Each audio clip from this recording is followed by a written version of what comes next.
ಕನಕಪುರ ಶ್ರೀ ಕ್ಷೇತ್ರ ಮರಳೇಗವಿ ಮಠದಲ್ಲಿ ಗುರುಪೂರ್ಣಿಮೆಯ ಅಂಗವಾಗಿ ಕ್ಷೇತ್ರದ ಅಧಿದೇವತೆಯಾದ ಮುನೇಶ್ವರ ಸ್ವಾಮಿ ಹಾಗೂ ಲಿಂಗೈಕ್ಯ ಶ್ರೀ ಕಾಲಾಗ್ನಿರುದ್ರಮುನಿ ಸ್ವಾಮಿಗಳ ಗದ್ದುಗೆಗೆ ವಿಶೇಷ ಪೂಜೆ ಸಲ್ಲಿಸಲಾಯಿತು. ಶ್ರೀ ಮರಳೇಗವಿ ಮಠಕ್ಕೆ ಇಂದು ಬೆಳಗಿನಿಂದ ಸಂಜೆಯವರೆಗೆ ಸಾವಿರಾರು ಭಕ್ತಾದಿಗಳು ಶ್ರೀಮಠಕ್ಕೆ ಆಗಮಿಸಿ ಮುನೇಶ್ವರ ಸ್ವಾಮಿ ಹಾಗೂ ಕಾಲಾಗ್ನಿ ರುದ್ರಮುನಿ ಸ್ವಾಮಿಗಳ ಗದ್ದುಗೆಯ ದರ್ಶನ ಪಡೆದು ಪೂಜೆ ಸಲ್ಲಿಸಿದರು. ಹಾಗೆಯೇ ಶ್ರೀಮಠದ ಪೀಠಾಧಿಪತಿಗಳಾದ ಡಾಕ್ಟರ್ ಮುಮ್ಮಡಿ ಶಿವರುದ್ರ ಮಹಾಸ್ವಾಮಿಗಳ ದರ್ಶನ ಪಡೆದು ಗುರುಗಳಿಂದ ವಿಭೂತಿ ಧಾರಣೆ ಮಾಡಿಸಿಕೊಂಡು ಆಶೀರ್ವಾದ ಪಡೆದರು. ಈ ಸಂದರ್ಭದಲ್ಲಿ ಮಾತನಾಡಿದ ಡಾಕ್ಟರ್ ಮುಮ್ಮಡಿ ಶಿವರುದ್ರ ಮಹಾಸ್ವಾಮಿಗಳು, ಗುರುವು ಜಗತ್ತಿನಲ್ಲಿ ಅತ್ಯಧಿಕ ಸ್ಥಾನವನ್ನು ಪಡೆದಿದ್ದಾರೆ. ಜಗತ್ತಿನ ಎಲ್ಲ ಚರಾಚರ ವಸ್ತುಗಳಿಗೆ ಗುರುವಿನ ಮಾರ್ಗದರ್ಶನದ ಸ್ಪರ್ಶ ಇಲ್ಲದಿದ್ದರೆ ಆ ವ್ಯಕ್ತಿಯ ಬದುಕು ಬರಡಾಗುತ್ತದೆ ಎಂದಿದ್ದಾರೆ. ನಾವು ನಂಬಿರುವ ಭಗವಂತನ ಇನ್ನೊಂದು ರೂಪವೇ ಗುರುವಾಗಿದ್ದಾನೆ. ಶ್ರೀ ಗುರುವು ತನ್ನ ತಪಸ್ಸು, ಜ್ಞಾನದ ಮೂಲಕ ಸದಾ ಲೋಕ ಕಲ್ಯಾಣವನ್ನು ಬಯಸುತ್ತಾರೆ ಎಂದಿದ್ದಾರೆ. ಹಾಗೆಯೇ ಕರ್ನಾಟಕ ರಾಜ್ಯದಲ್ಲಿ ಮಠಮಾನ್ಯಗಳ ಪಾತ್ರ ಬಹುದೊಡ್ಡದಾಗಿದೆ. ಧರ್ಮವನ್ನು ಸದಾ ಜಾಗೃತಾವಸ್ಥೆಯಲ್ಲಿ ಇಡಲು ಮಠಾಧೀಶರು ಬಹಳ ಶ್ರಮ ಪಡುತ್ತಿದ್ದಾರೆ ಎಂದಿದ್ದಾರೆ. ಈ ನಿಟ್ಟಿನಲ್ಲಿ ಇಂದು ಬೆಳಗ್ಗೆ ಶ್ರೀ ಕ್ಷೇತ್ರದ ಪರಂಪರೆಯ ಮೂಲ ದೇವರುಗಳಾದ ಮುನೇಶ್ವರ ಸ್ವಾಮಿಯ ಗದ್ದುಗೆಗೆ ಸೇರಿದಂತೆ ಶ್ರೀ ಲಿಂಗೈಕ್ಯ ಕಾಲಾಗ್ನಿರುದ್ರಮುನಿ ಸ್ವಾಮಿಗಳು ಸೇರಿದಂತೆ ಎಲ್ಲ ಗುರುಗಳ ಗದ್ದುಗೆಗೆ ಇಂದು ಬೆಳಗಿನ ಜಾವ ರುದ್ರಾಭಿಷೇಕ, ಮಹಾಮಂಗಳಾರತಿ ನಂತರ ಅಷ್ಟೋತ್ತರ ಕಾರ್ಯಕ್ರಮವನ್ನು ನಡೆಸಲಾಯಿತು ಎಂದಿದ್ದಾರೆ. ಹಾಗೆಯೇ ಗುರುಗಳು ಕೊಟ್ಟ ಜೋಳಿಗೆ ವಿದ್ಯೆ, ಅವರ ಅನುಭವ, ಅವರ ಆಶೀರ್ವಾದವನ್ನು ಮೆಲುಕು ಹಾಕುವ ಮೂಲಕ ಅವರ ಪಾದುಕೆಗೆ ಸಮರ್ಪಣೆ ಮಾಡುವ ಪವಿತ್ರ ಕೆಲಸವನ್ನು ಇಂದು ಮಾಡಲಾಗುತ್ತಿದೆ ಎಂದಿದ್ದಾರೆ. ಅದೇ ರೀತಿ ಇಂದು ಬೆಳಗಿನಿಂದ ಸಂಜೆಯವರೆಗೆ ಗುರುಪೂರ್ಣಿಮೆಯ ಅಂಗವಾಗಿ ಶ್ರೀ ಕ್ಷೇತ್ರದ ಡಾಕ್ಟರ್ ಮುಮ್ಮಡಿ ಶಿವರುದ್ರ ಮಹಾಸ್ವಾಮಿಗಳ ಆಶೀರ್ವಾದವನ್ನು ಪಡೆಯಲು ಸಾಲುಗಟ್ಟಿ ಸಾವಿರಾರು ಭಕ್ತಾದಿಗಳು ನಿಂತಿದ್ದು ಕಂಡುಬಂದಿತು. ಅವರಿಗೆ ಶಿಷ್ಯನ ಒಂದು ಶಿಷ್ಯ ವೃತ್ತಿಯನ್ನು ಸಮರ್ಪಣೆ ಮಾಡಿ ಗುರು ಕೊಟ್ಟಂಥ ಜೋಳಿಗೆ, ಗುರು ಕೊಟ್ಟಂಥ ವಿದ್ಯೆ, ಗುರು ಕೊಟ್ಟಂಥ ಅನುಭವ, ಗುರು ಹೇಳಿಕೊಟ್ಟಂಥ ಆಶೀರ್ವಾದವನ್ನು ಮೆಲುಕು ಆಗ್ತಕ್ಕಂಥ, ಅವರ ಪಾದಕ್ಕೆ ಸಮರ್ಪಣೆ ಮಾಡ್ತಕ್ಕಂಥ ಒಂದು ಪವಿತ್ರ ಕೆಲಸವನ್ನು ಬೆಳಗ್ಗಿಂದ ಪ್ರಾರಂಭ ಮಾಡಲಾಗಿದೆ. ಆ ನಿಟ್ಟಿನಲ್ಲಿ ತಮಗೆಲ್ಲ ಗೊತ್ತಿದೆ, ಗುರು ಪೂರ್ಣಿಮಾ ಅಂದ ತಕ್ಷಣವೇ ನಮ್ಮೆಲ್ಲ ಭಕ್ತ ಮಹಾಶಯರು ಮಠಮಾನ್ಯಗಳ ಗುರುಗಳನ್ನು ಭೇಟಿ ಮಾಡ್ತಕ್ಕಂಥದ್ದು, ಭೇಟಿ ಮಾಡಿ ಗುರುಗಳಿಂದ ಒಂದಷ್ಟು ಆಶೀರ್ವಾದವನ್ನು ತಗೊಳ್ತಕ್ಕಂಥ ಕಾರ್ಯಕ್ರಮ, ಪವಿತ್ರ ಕಾರ್ಯಕ್ರಮ ಎಲ್ಲರೂ ಸುಧಾ ಭಾಗಿಗಳಾಗಿದ್ದಾರೆ. ಬೆಳಗ್ಗೆಯಿಂದ ಸಂಜೆ 5ವರೆಗೂ ಸುಧಾ ಶ್ರೀ ಕ್ಷೇತ್ರ ಮಠಕ್ಕೆ ಸಾವಿರಾರು ಜನ ಭಕ್ತಾದಿಗಳು ಬಂದು ಪರಮ ಪೂಜ್ಯರಿಗೆ ಫಲತಾಂಬೂಲವನ್ನು ನೀಡಿ ಗುರುಗಳಿಂದ ಆಶೀರ್ವಾದವನ್ನು ಪಡ್ಕೊಳ್ತಕ್ಕಂಥದ್ದು. ಶರಣರು ಹೇಳಿದಾಗೆ ಗುರುವಿಗೆ ತನುವ ಕೊಟ್ಟು, ಲಿಂಗಕ್ಕೆ ಮನವ ಕೊಟ್ಟು, ಜಂಗಮಕ್ಕೆ ಧನವ ಕೊಟ್ಟು ಕೃತಕೃತರ ಆಗಬೇಕು ಅಂತಕ್ಕಂಥ ಮಾತನ್ನು ಶರಣರು ಅಪ್ಪಣೆ ಕೊಡಿಸಿದ್ದಾರೆ. ಮನುಷ್ಯನ ಜನ್ಮ ಸಾರ್ಥಕತೆ ಆಗಬೇಕಾದ್ರೆ, ಕೃತಕೃತರ ಆಗಬೇಕಾದ್ರೆ ಶ್ರೀ ಗುರುವಿಗೆ ನಮಿಸೋದ್ರ ಮುಖಾಂತರ ಗುರು, ಲಿಂಗ, ಜಂಗಮ, ತನು, ಮನ, ಧನ ಈ ಮೂರನ್ನು ಸಮರ್ಪಣೆಯನ್ನು ಮಾಡಿ ನಮ್ಮನ್ನು ನಾವು ಭಗವಂತನ ಪಾದಕ್ಕೆ ಸೇರ್ತಕ್ಕಂಥ ಒಂದು ಸನ್ಮಾರ್ಗವನ್ನು ತೋರಿಸ್ತಕ್ಕಂಥವ್ರು ಶ್ರೀ ಗುರು. ಅರಿವೇ ಗುರು. ಅಜ್ಞಾನವನ್ನು ತೆಗೆದು ಸುಜ್ಞಾನವನ್ನು ತುಂಬತಕ್ಕಂಥದ್ದು, ಕತ್ತಲನ ತಗಲಾಕೆಯಲ್ಲಿ ಬೆಳಕನ್ನು ಕೊಡ್ತಕ್ಕಂಥವನು ಶ್ರೀಗುರು. ಆದ್ದರಿಂದ ಶ್ರೀಗುರು ಅತ್ಯಧಿಕ, ಗುರುರು ಅಧಿಕಂ ಅಂತೇಳಿ. ಗುರು ತುಂಬ ದೊಡ್ಡವನು, ಅಧಿಕನಾಗಿರ್ತಕ್ಕಂಥವನು. ಅವನು ಗುರು ವಜ್ರದಂತೆ ಕಠಿಣವಾಗುವುದು, ಕಮಲದಂತೆ ತುಂಬ ಮೃದು ಸುಧ ಹೌದು. ಗುರು ಹೇಗಿರ್ತಾನಪ್ಪ ಅಂತ, ಗುರುವಿನ ಸ್ವರೂಪ ವಜ್ರದಷ್ಟೇ ಕಠಿಣವಾಗಿರ್ತಾರೆ, ಹಾಗೆ ಕಮಲದಂತೆ ಕೋಮಲಸುದು ಆಗಿರ್ತಾರೆ. ಅದು ಶಿಷ್ಯರು ಭಕ್ತರು ಕಾಣ್ತಕ್ಕಂಥ ದೃಷ್ಟಿಯಲ್ಲಿರ್ತದೆ ಅಷ್ಟೇ. ಅದು ಭಕ್ತ ಯಾವ ಗುರುವಿನ ಅರ್ಥ ಮಾಡ್ಕೊಂಡಿರ್ತಾನೋ ಆ ಭಕ್ತನಿಗೆ ಗುರುವಿನ ಮನಸ್ಸು ಗೊತ್ತಾಗ್ತದೆ. ಅಲ್ಲಮ ಪ್ರಭುಗಳ ಒಂದು ವಚನ ಈ ಸಂದರ್ಭದಲ್ಲಿ ಜ್ಞಾಪಕ ಬರ್ತದೆ. ಎನ್ನನ್ನು ಅರಿಯಿಸು, ನಿನ್ನನ್ನು ಅರಿಯಿಸಬೇಡ. ಎನ್ನನ್ನು ಅರಿಯಿಸದೆ ನಿನ್ನನ್ನು ಅರಿಯಿಸದೆ ಆದರೆ ನಾನು ನಿನಗೆ ಶಿಷ್ಯನಲ್ಲ, ನೀನು ನನಗೆ ಗುರುವಲ್ಲ ಅಂತಕ್ಕಂಥ ಮಾತನ್ನು ನಮ್ಮ ಅಲ್ಲಮ ಪ್ರಭುಗಳು ತಮ್ಮ ಅಖಂಡೇಶ್ವರ ವಚನದಲ್ಲಿ ಹೇಳಿರ್ತಕ್ಕಂಥದ್ದು. ಶ್ರೀಗುರು ಯಾವತ್ತೂ ಸುಧಾ ಭಕ್ತರಿಗೆ, ಶಿಷ್ಯರಿಗೆ ಜ್ಞಾನವನ್ನು, ಸುಜ್ಞಾನವನ್ನು, ಸನ್ಮಾರ್ಗವನ್ನು, ಸತ್ಸಂಗವನ್ನು ತೋರಿಸ್ತಕ್ಕಂಥವ್ರು ಶ್ರೀಗುರು. ಅದಕ್ಕೆ ಹೇಳ್ತಾನೆ, ಶಿಷ್ಯ ನೀನು ನನಗೆ ಸನ್ಮಾರ್ಗವನ್ನು ತೋರಿಸೋದಾದರೆ, ಜ್ಞಾನವನ್ನು ತುಂಬುವುದಾದರೆ, ಅಥವಾ ಸಚ್ಚಿಂತನೆಯನ್ನು ತುಂಬುವುದಾದರೆ ನೀನು ನನಗೆ ಗುರುವಾಗ್ತೀಯ, ನಾನು ಶಿಷ್ಯನಾಗ್ತೇನೆ ಅಂತಕ್ಕಂಥ ಸವಾಲನ್ನು ನಮ್ಮ ಇತಿಹಾಸ ಶರಣ ಪರಂಪರೆ ಹೇಳ್ತಕ್ಕಂಥದ್ದು.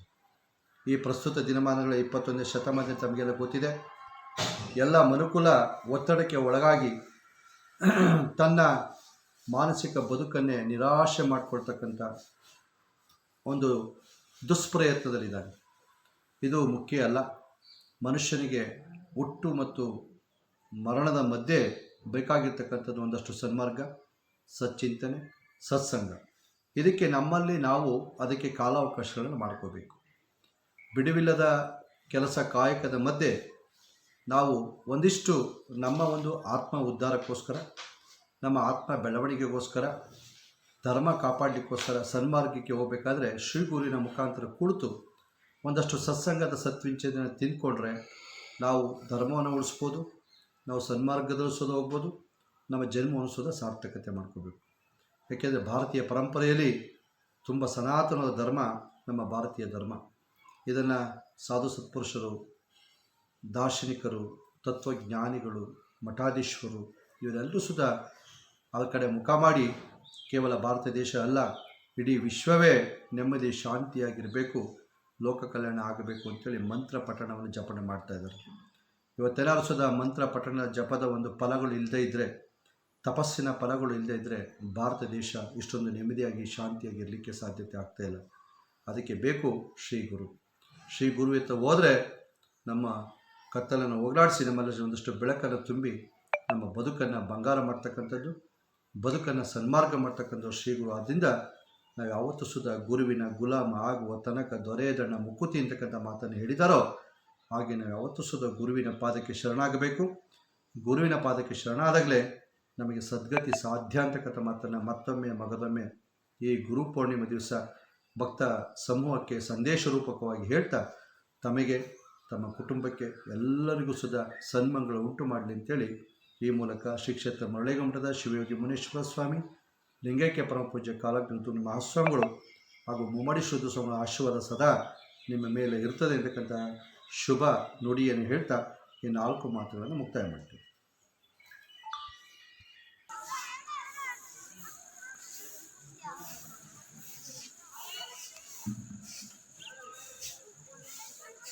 ಓಕೆನಾ?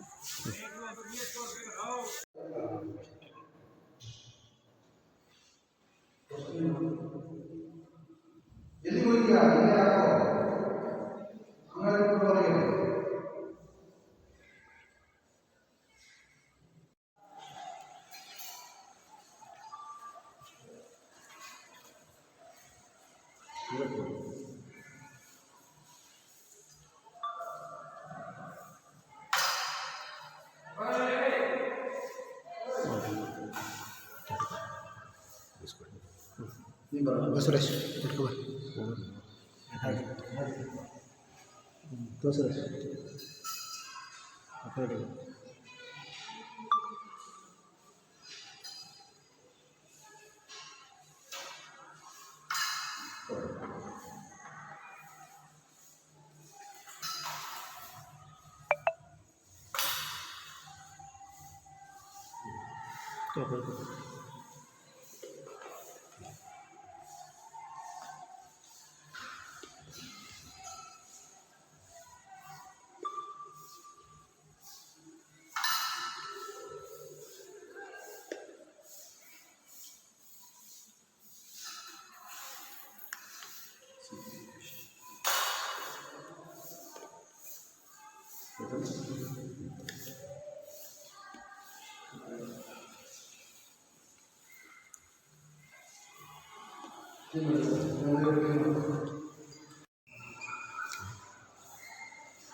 ಹಲವು ಮಾತೆಯನ್ನು ನೀನೊಲಿದ ಪಾದವನ್ನಿಟ್ಟ ನೆನವೇ ಸುಕ್ಷೇತ್ರ, ಜಲವೇ ಪಾವನಕ್ಕಿಂತ ಸುಲಭ ಶ್ರೀ ಗುರುವೇ ಕೃಪೆಯ. ಈ ಶುಭ ದಿವಸ ಗುರುಪೂರ್ಣಿಮಾ. ಈ ಗುರುಪೂರ್ಣಿಮಾ ಪ್ರಯುಕ್ತವಾಗಿ ನಾಡಿನ ಎಲ್ಲ ಸಮಸ್ತ ಭಕ್ತ ಮಹಾಶಯರಿಗೆ ಶುಭಾಶಯಗಳನ್ನು ಕೋರ್ತಾ, ತಮಗೆಲ್ಲ ಗೊತ್ತಿದೆ ಗುರುಪೂರ್ಣಿಮಾ ಅಂತಂದರೆ ಏನೋ ಒಂದು ಭಕ್ತ ಕುಲದಲ್ಲಿ, ಭಕ್ತ ಸಮೂಹದಲ್ಲಿ ಒಂದು ಸಂಚಲನ. ಇವತ್ತು ಗುರುಗಳನ್ನು ಭೇಟಿ ಮಾಡಬೇಕು, ಗುರುಗಳ ಹತ್ರ ದರ್ಶನ ಪಡ್ಕೋಬೇಕು, ಅವರಿಂದ ಆಶೀರ್ವಾದ ಪಡ್ಕೊಳ್ಬೇಕು ಅಂತಕ್ಕಂಥ ಉತ್ಕಟ ಮನಸ್ಸು ಭಕ್ತನದು. ಆ ಉತ್ಕಟ ಮನಸ್ಸನ್ನು ಹೊಂದಿರತಕ್ಕಂಥ ಭಕ್ತ ಓಡೋಡಿ ಗುರುವಿನ ಪಾದವನ್ನು ಹಿಡಿದು ಗುರುವಿನ ಹತ್ರ ಶರಣಾಗತಿ ಆಗ್ತಕ್ಕಂಥದ್ದು, ಶರಣ ಮುಖಾಂತರ ಗುರುವಿನ ಆಶೀರ್ವಾದ ಪಡಿತಕ್ಕಂಥದ್ದು ಇದು ಲೋಕ ಸಂಪ್ರದಾಯ ಹೌದು. ಇದು ಸಾಂಸ್ಕೃತಿಕ ಪಾಂಡಿತ್ಯದ ಸಾರವೂ ಸಹ ಹೌದು. ಈ ನಿಟ್ಟಿನಲ್ಲಿ ತಮಗೆಲ್ಲ ಗೊತ್ತಿದೆ ಗುರುವಿನ ಗುಲಾಮ ಆಗೋ ತನಕ ದೊರೆಯದ ನಮ್ಮ ಕೃತಿ ಅಂತ. ಆ ನಿಟ್ಟಿನಲ್ಲಿ ಶ್ರೀ ಗುರುವು ಬಹಳ ದೊಡ್ಡವನು. ಶ್ರೀ ಗುರುವಿನ ಮುಖಾಂತರ ಅವರ ತಪಸ್ಸಿನ ಆಚರಣೆ ಅದು ಲೋಕ ಕಲ್ಯಾಣಕ್ಕೆ, ಸಮಾಜಕ್ಕೆ, ಭಕ್ತರ ಉದ್ಧಾರಕ್ಕೆ ಅಂತಕ್ಕಂಥದ್ದು ಸತ್ಯ ಜಗಜ್ಜಾಗಿರವಾಗಿರ್ತಕ್ಕಂಥದ್ದು. ಈ ನಿಟ್ಟಿನಲ್ಲಿ ಶ್ರೀ ಗುರು ಮಾಡ್ತಕ್ಕಂಥ ತಪಸ್ಸು ಅದು ಲೋಕ ಕಲ್ಯಾಣಕ್ಕಾಗಿರ್ತದೆ, ಭಕ್ತರ ಮಾನಸಿಕ ನೆಮ್ಮದಿ ಶಾಂತಿಗೋಸ್ಕರ ಆಗಿರ್ತದೆ. ಗುರುವಿನ ಪಾದಕ್ಕೆ ನಮ್ಮ ಅರಿಷಡ್ವರಗಳನ್ನು ಹಾಕಿ ನಮ್ಮಲ್ಲಿರ್ತಕ್ಕಂಥ ಕೋಪ, ಮೋದ, ಮದ, ಮತ್ಸರ ಇದನ್ನೆಲ್ಲ ಗುರುವಿನ ಪಾದಕ್ಕೆ ಹಾಕಿ ಗುರುವಿನಲ್ಲಿ ನಾವು ಒಂದು ವಿದ್ಯುತ್ ಸಂಚಲನ ಆಶೀರ್ವಾದ ಪಡಿತಕ್ಕಂಥದ್ದು. ಇದೆಲ್ಲ ಸುಟ್ಟು ಆಗ್ತಕ್ಕಂಥ ಆಶೀರ್ವಾದ ಫಲವಾಗಿ, ಆಶೀರ್ವಾದ ಮುಖಾಂತರ ಈ ಅರಿಷಡ್ವರ ಸುಟ್ಟು ಆಗ್ತಕ್ಕಂಥ ಶಕ್ತಿ ಗುರುವಿನಲ್ಲಿ ಇರೋದ್ರಿಂದ ಗುರುವಿನ ಪಾದಕ್ಕೆ ಶರಣಾಗಿ ಒಂದಷ್ಟು ಆಶೀರ್ವಾದ ಪಡಿತಕ್ಕಂಥ ಪದ್ಧತಿಯನ್ನು ನಮ್ಮ ಹಿರಿಯರು ಶರಣ ಸಂಕುಲ ಪರಂಪರೆ ನಡ್ಕೊಂಡು ಬಂದಿರತಕ್ಕಂಥದ್ದು ನಾವು ಇವತ್ತು ಸ್ಮರಣೆ ಮಾಡಬೇಕಾಗಿದೆ. ಆ ನಿಟ್ಟಿನಲ್ಲಿ ಶ್ರೀ ಕ್ಷೇತ್ರ ಮರಳೇಗೌಡ ಮಠದಲ್ಲಿ ಇವತ್ತು ಮೂಲ ಕೃತ ದೇವತೆಗೆ ವಿಶೇಷವಾದ ಮುನೇಶ್ವರ ಮತ್ತು ಸಿದ್ಧಲಿಂಗೇಶ್ವರ ತಪಸ್ಸಿನ ಸ್ಥಳದಲ್ಲಿ ವಿಶೇಷವಾದ ರುದ್ರಾಭಿಷೇಕ ಪೂಜೆ, ಮಹಾಮಂಗಳಾರತಿ, ಅಷ್ಟೋತ್ತರ ಕಾರ್ಯಕ್ರಮವನ್ನು ನೆರವೇರಿಸಿ ಇಡೀ ದಿನ ಶ್ರೀ ಕ್ಷೇತ್ರ ಮರಳದ ಪ್ರಸ್ತುತ ಮಠದ ಅಧ್ಯಕ್ಷರಾದಂಥ ಮುವಡಿ ಶಿವರುದ್ರ ಮಹಾಸ್ವಾಮಿಗಳು ಇವತ್ತು ಭಕ್ತರಿಗೆ ದರ್ಶನ ಆಶೀರ್ವಾದವನ್ನು ಕೊಡ್ತಕ್ಕಂಥ ಒಂದು ಪವಿತ್ರ ಕಾರ್ಯಕ್ರಮದಲ್ಲಿ ಭಾಗಿಯಾಗಿ ಎಲ್ಲ ಬಂದಂಥ ಭಕ್ತಾದಿಗಳಿಗೆ ಶುಭವನ್ನು ಕೊಡ್ತಾ, ಶುಭ ಆಶೀರ್ವಾದ ಮಾಡ್ತಾ, ಅವರೆಲ್ಲರಿಗೂ ಸ್ವಲ್ಪ ದಾಸೋಹವನ್ನು ಉಣಬಡಿಸಿ ಅವರೆಲ್ಲ ಸಂತೋಷಪಡಿಸ್ತಕ್ಕಂಥ, ಅವರಿಗೆ ಸನ್ಮಾರ್ಗವನ್ನು, ಸಚ್ಚಿಂತನೆಯನ್ನು, ಸತ್ಸಂಗವನ್ನು ಕೊಡ್ತಾ ಅವರಿಗೆ ಮುಂದಿನ ದಾರಿಯನ್ನು ಭಗವಂತನ ಕಡೆ ಮುಖ ಮಾಡ್ತಕ್ಕಂಥ ಸನ್ಮಾರ್ಗದ ದಾರಿಯನ್ನು ತೋರಿಸಿದ್ದಾರೆ. ಇದು ನಿರಂತರವಾಗಿರ್ತಕ್ಕಂಥದ್ದು. ಇದೇ ನಿಜವಾದಂಥ ಭಕ್ತ ಮತ್ತು ಗುರುವಿಗೆ ಇರ್ತಕ್ಕಂಥ ಸಂಬಂಧ. ಭಕ್ತ ಬಿಟ್ಟು ಗುರು ಇರಲಿಕ್ಕಾಗೋದಿಲ್ಲ, ಗುರು ಬಿಟ್ಟು ಭಕ್ತರು ಸಹ ಇರಲಿಕ್ಕಾಗೋದಿಲ್ಲ. ಭಕ್ತನ ಉದ್ಧಾರ ಆಗಬೇಕು, ಭಕ್ತ ಬೆಳಕನ್ನು ಕಾಣಬೇಕು, ಭಕ್ತನ ಅಜ್ಞಾನ ತೊಲಗಬೇಕು ಅಂತಂದರೆ ಅಲ್ಲಿ ಶ್ರೀಗುರು ಉತ್ಪತ್ತಿ ಆಗಬೇಕು, ಶ್ರೀಗುರುವಿನ ಆಶೀರ್ವಾದ ಬೇಕು, ಶ್ರೀಗುರು ಸನ್ಮಾರ್ಗ ಬೇಕು ಅಂತಕ್ಕಂಥದ್ದೇ ಈ ಗುರು ಪೂರ್ಣಿಮದ ಒಂದು ದೊಡ್ಡ ಮಹಾ ಸಂದೇಶವಾಗಿರ್ತದೆ. ಆ ನಿಟ್ಟಿನಲ್ಲಿ ಗುರುಗಳೆಲ್ಲರೂ ಸಹ ಇವತ್ತು ಒಂದೇ, ಅವರ ತಪಸ್ಸು ಸಂದೇಶ ಒಂದೇ. ಇಡೀ ಪ್ರಪಂಚ, ಇಡೀ ನಾಡು ಯಾವತ್ತು ಸಮಸ್ತ ಭಕ್ತ ಜನರು ನೆಮ್ಮದಿ ಶಾಂತಿಯಿಂದ ಇರಬೇಕು ಅಂತಕ್ಕಂಥ ಶುಭವನ್ನು ಕೋರ್ತಕ್ಕಂಥದ್ದು ನಮ್ಮೆಲ್ಲರ ಮೂಲ ಉದ್ದೇಶವಾಗಿದೆ. ಆ ಉದ್ದೇಶವನ್ನು ಬಯಸ್ತಾ ಅವರಿಗೆಲ್ಲ ಶುಭವನ್ನು ಕೋರ್ತಾ ಇವತ್ತು ಗುರುಪೂರ್ಣಿಮೆಯನ್ನು ಪರಿಸಮಾಪ್ತಿ ಮಾಡ್ತಾ ಇದ್ದೀವಿ. ಸಾಕ ಅಲ್ಲಿ